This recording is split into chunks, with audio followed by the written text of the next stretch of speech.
Hello అండి, నమస్తే. Welcome back to my channel Renuka Harini. అందరూ ఎలా ఉన్నారు? నేనైతే చాలా బాగున్నానండి. ఇవాళ అయితే నేను మా అమ్మ వాళ్ళ ఇంటికి వచ్చేసాను. ఇక్కడ నుంచి నేను మా అత్త వాళ్ళ ఇంటికి వెళ్తున్నాను. అక్కడ మేము ఒక రెసిపీ ప్రిపేర్ చేయబోతున్నాము. మరి మేము ఏం చేస్తామో మీరు కూడా ఒకసారి చూడండి. హలో అండి, నేనైతే హలో అండి, నేను మా అత్త వాళ్ళ ఇంటికి వచ్చేసాను. తినే మా అత్త మా నాన్న వాళ్ళ అక్క అనమాట.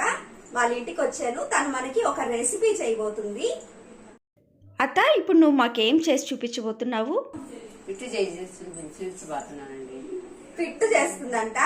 మరి పిట్టుకి మనకి ఏం కావాలి? మెయిన్ గా దానికి కొబ్బరి, యాలక్కాయలు, బెల్లం గాని చక్కెర గాని ఏదైనా వేసుకోవచ్చు, మన ఇష్టం. అదంతా బాగా ఉడకబెట్టి పొయ్యి మీద పెట్టి ఉడకబెట్టి బాగా, అంటే కొంచెం లేట్ అవుద్ది, కొంచెం లేట్ ప్రాసెస్. కానీ అది 2-3 సార్లు ఉడకబెట్టాలి. అది ముందు ఉడకబెట్టి తర్వాత అంతా చెరిగేసి ఉండలు వస్తుంది అనమాట.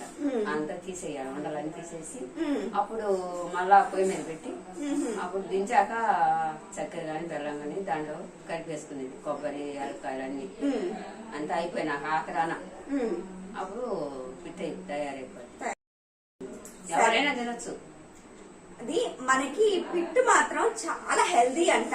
పిల్లలకైనా ఇంకా బాగా మంచిది. పిల్లలకైనా పెద్దవాళ్ళకైనా చాలా మంచిదంట. నడుములకి శక్తి ఇస్తుందంట. సో ఈ రెసిపీ నెయ్యి కూడా కొంచెం నెయ్యి కూడా వేయాలి. నెయ్యి ఖచ్చితంగా వేయాలట. ఇది పిల్లలకి పెద్దవాళ్ళకి చాలా మంచిది. పిల్లలకైతే ఇంకా శక్తిని ఇస్తుంది, ఆడపిల్లలకి ఇంకా చాలా మంచిది. మీరు కూడా ఒకసారి ఈ రెసిపీ మేము ఎలా ప్రిపేర్ చేస్తామో ఒకసారి మీరు కూడా చూసి మీరు ప్రిపేర్ చేసుకోండి, మీ పిల్లలకి కూడా పెట్టండి. అత్త, ఇప్పుడు ముందు ఏం చేయాలి? ఒక ఇడ్లీ పాత్ర తీసుకొని ఇడ్లీ పాత్ర దాంట్లో కొంచెం నీళ్లు పోసుకొని 4 గ్లాసులు 3 గ్లాసులు దాకా నీళ్లు పోసుకొని ఒక 3 గ్లాసులు నీళ్లు పోయాలి. ఇడ్లీ ప్లేట్లు ఉంటాయి కదా, ఈ 2 ప్లేట్లు దాంట్లో పెట్టేసుకొని ఒక గుడ్డ వేసుకొని దాని మీద పిండంతా గుడ్డలో పోసేసుకొని గుడ్డకు కప్పెట్టి పొయ్యి మీద పెట్టుకోవాలి. సరే, మాకెట్లా చేస్తావో చూపించు ఒకసారి. ఈ పాత్రలో నీళ్లు పోసాను. నీళ్లు పోసి ఈ గిన్నెలు పెడుతుండే 2 గిన్నెలు, ఇడ్లీ గిన్నెలు. ఇట్లా గుడ్డ వేసేసి ఇట్లాంటి ఒక క్లాత్ తీసుకోండి, పల్చగా ఉండే క్లాత్. తెల్లగుడ్డ వేయాలి, రంగు వేస్తే మళ్ళా కలర్ వస్తుంది. ఓకే, తెల్లగుడ్డ వేసేసి ఒక చిటికెడు ఉప్పు. మనం ఒక అరకిలో తడిపిండిని తీసుకోవాలండి. పొడిపిండి కాదు, తడిపిండితోనే చేసుకోవాలి.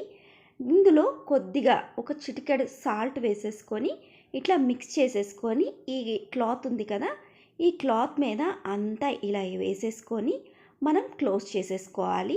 నేను మొత్తం వేసేసుకున్నానండి. దీన్ని మనం ఆవిరికి ఉడికించుకుంటున్నాము. గుడ్డ దీని మీద పిండి మీద వేసుకోవాలి. ఓకే, వేసుకొని ఒక మూత మనం తడిపిండి తీసుకొని అందులో కాస్త ఉప్పు వేసుకొని కలిపేసి ఇట్లా గుడ్డని క్లోజ్ చేసుకోవాలి. అప్పుడు దీని మీద మూత పెట్టేసుకొని పొయ్యి మీద పెట్టేసుకోవాలి. ఇలా మూత పెట్టేసి ఆవిరికి ఒక 15 నిమిషాల పాటు మనం ఆవిరికి ఉడికించుకోవాలండి. చూడండి, ఇలా తీస్తే మనకి పొగలు కక్కుతూ ఎలా వచ్చిందో ఇలా మొత్తం ఈ ఒక డిష్లోకి కానీ ప్లేట్లోకి కానీ వేసేసుకోండి. ఇలా పిండిని కొద్దిగా ఆరనివ్వండి. తర్వాత ఈ ఉండలంతా మనం నలిపేసుకొని చేరుకోవాలన్నమాట.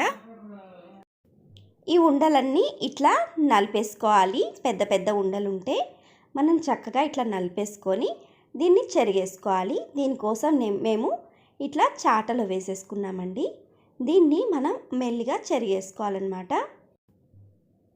ఇలా ఒక చాటలో వేసేసుకొని దాన్ని మనం ఇలా చెరుక్కుంటూ రావాలి, ఉండలు లేకుండా. నీళ్ళు చల్లాలా? నీళ్ళు ఒక చిటికెడు కొంచెం మళ్ళీ ఆవిరి పట్టడానికి. కొంచెం నెమ్మ ఉండాలి కదా, నెమ్మ ఆరిపోయింది కదా, కొంచెం నీళ్ళు చల్లుకొని మళ్ళీ అంతా కలిపేసుకొని మళ్ళీ ఆవిరి పట్టుకోవాలి. ఇలా మనం సేమ్ ప్రాసెస్ని మళ్ళీ ఇంకోసారి రిపీట్ చేస్తున్నామండి. సో దానికోసం కొద్దిగా వాటర్ అట్లా చిలకరించుకోవాలి. ఎక్కువ వేసామంటే ముద్దగా అయిపోతుంది, మరి ఉండలు కట్టేస్తుంది అనమాట. సో కొద్దిగా వాటర్ వేసేసి ఇలా మొత్తం పిండికి కలిపేసుకొని ఇంకొకసారి మనం ఆవిరికి ఉడికించేసుకోవాలి. సేమ్ ఇందాక మనం ఎలా పెట్టామో అలాగే పెట్టేసుకొని ఒక 20 మినిట్స్ పాటు ఉడికించుకుంటే సరిపోతుంది. మనం లో టు మీడియం ఫ్లేమ్లో మనం ఉడికించుకోవాలండి. మనం ఈ పిట్టుని తడిపిండితోనే చేస్తున్నామండి. తడిపిండితో చేస్తేనే మనకి బాగా వస్తాయి. వేసుకొని మళ్ళీ ఇదంతా దాంట్లో పోసుకోవాలి. ఇలా మరోసారి పిండంతా వేసేసి మనం ఇంకొకసారి ఆవిరికి ఉడికించేసుకోవాలి. ఇలా ఒక 20 మినిట్స్ సెకండ్ టైం కూడా మనం ఆవిరికి ఉడికించేసుకోవాలి. ఇలా రెండవసారి కూడా ఆవిరికి మనం ఉడికించేసుకున్నాము. చూడండి ఎలా వచ్చిందో. దీన్ని ఇంకొకసారి చెరిగేసుకోవాలి. చూడండి ఇట్లా చెరుక్కుంటూ రావాలన్నమాట. అంటే ఉండలు ఏదన్నా ఉంటే అవి బ్యాక్కి వెళ్ళిపోతాయి. ఇలా చెరుక్కుంటూ రావాలి. ఇలా రౌండ్గా ఇట్లా రబ్ చేసుకుంటూ చెరగాలన్నమాట. అప్పుడు అంతా సాఫ్ట్గా వచ్చేస్తుంది. చూడండి మనమైతే చెరుక్కోవడం అయిపోయింది. చూసారా ఎంత సాఫ్ట్గా పువ్వులాగా ఎంత బాగా వస్తుందంటే మన చేతికి అంటుకోదన్నమాట. మనకి ఇది బాగా ఉడికిందంటే మన చేతికి అంటుకోకుండా ఇలా పొడి పొడిగా వస్తుంది. ఇది రవ్వగా ఉండదండి, చాలా మెత్తగా సాఫ్ట్గా చాలా బాగుంటుంది. మనమైతే ఒక కొబ్బరి చిప్పని ఇట్లా తురిమేసుకొని పెట్టుకున్నాము. మనకి సగం చిప్ప కొబ్బరి అయితే మనకి సరిపోతుందండి. ఆ తురుము అయితే సరిపోతుంది. నేను ఇట్లా ప్రిపేర్ చేసి పక్కన పెట్టుకున్నాను. ఇంకా ఒక 2 గెడ్డల బెల్లాన్ని ఇట్లా మెత్తగా దంచి పెట్టుకున్నాను. మీరు కావాలంటే మిక్సీకి వేసుకొని సాఫ్ట్గా చేసుకొని కూడా పెట్టుకోవచ్చు. మేము బెల్లంతో చేస్తున్నామండి. చక్కెరతో కూడా చేసుకోవచ్చు. మేమైతే బెల్లంతో చేస్తున్నాము. ఇంకా కొబ్బరి కూడా వేసేసి దీన్ని మొత్తము ఈ పిండిలోకి బాగా మిక్స్ చేసేసుకోవాలి. మొత్తం కలిసిపోవాలి. అప్పటి వరకు కలుపుకోవాలన్నమాట. ఇందులోనే ఒక 5-6 యాలకులు ఇట్లా దంచేసి వేసేసుకొని బాగా మిక్స్ చేసేసుకోండి. ఇక లాస్ట్గా నెయ్యి వేసుకోవాలి. ఇప్పుడు నెయ్యి వేసుకుంటాం. అంతా బెల్లం కొబ్బరి యాలక్కాయలు అన్ని వేసి కలిపేసాం ముందు. తర్వాత ఇప్పుడు నెయ్యి వేసుకుంటున్నాం.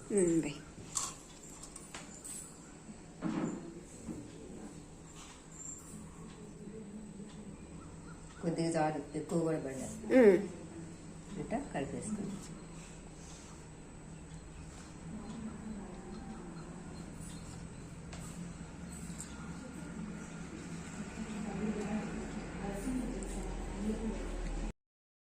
బెల్లం పిట్టు రెడీ.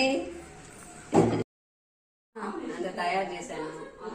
పిట్టు 2 సార్లు ఉడకబెట్టాను. బెల్లము చక్కెర కొబ్బరి అన్నీ వేసి యాలక్కాయలు నెయ్యి అన్నీ వేసాను. మీరు రుచి చూడండి ఎలా ఉందో చెప్పి మాకు మెసేజ్ ఇవ్వండి. థ్యాంక్ యూ అండి. పిట్టు తయారైందమ్మా. ఇదండి పిట్టు అయితే రెడీ అయిపోయింది. చాలా టేస్టీగా ఉందండి. మేము తిని చూసాము, చాలా బాగుంది. ఈ ప్రాసెస్ లో మీరు కూడా ఒకసారి ట్రై చేసి చూడండి. మీరు కూడా చేసి చూడండి, బాగుంటది. ఎవరైనా పెద్దోళ్ళు గాని చిన్నోళ్ళు గాని ఎవరైనా తినచ్చు. ఇదంతా చేసి చూడండి, చేసి చూడండి. బాగుంటుందంట. ఆరోగ్యానికి కూడా చాలా మంచిదంట. ఆరోగ్యానికి కూడా చాలా మంచిది. నడుములకు గాని చిన్నపిల్లలకు గాని ఎవరైనా తినచ్చు, పెద్దోళ్ళు గాని ఎవరైనా తినచ్చు. అది సరే మరి చూసారు కదా మీరు చేసి చూడండి. చూసారు కదా ఈ రెసిపీ. మరి ఈ రెసిపీ కనుక మీకు నచ్చినట్లయితే లైక్ చేయండి, షేర్ చేయండి. అలాగే కొత్తగా చూసిన వాళ్ళు ఎవరైనా ఉంటే ప్లీజ్ సబ్స్క్రైబ్ చేసుకోండి, మాకు కామెంట్ చేయండి.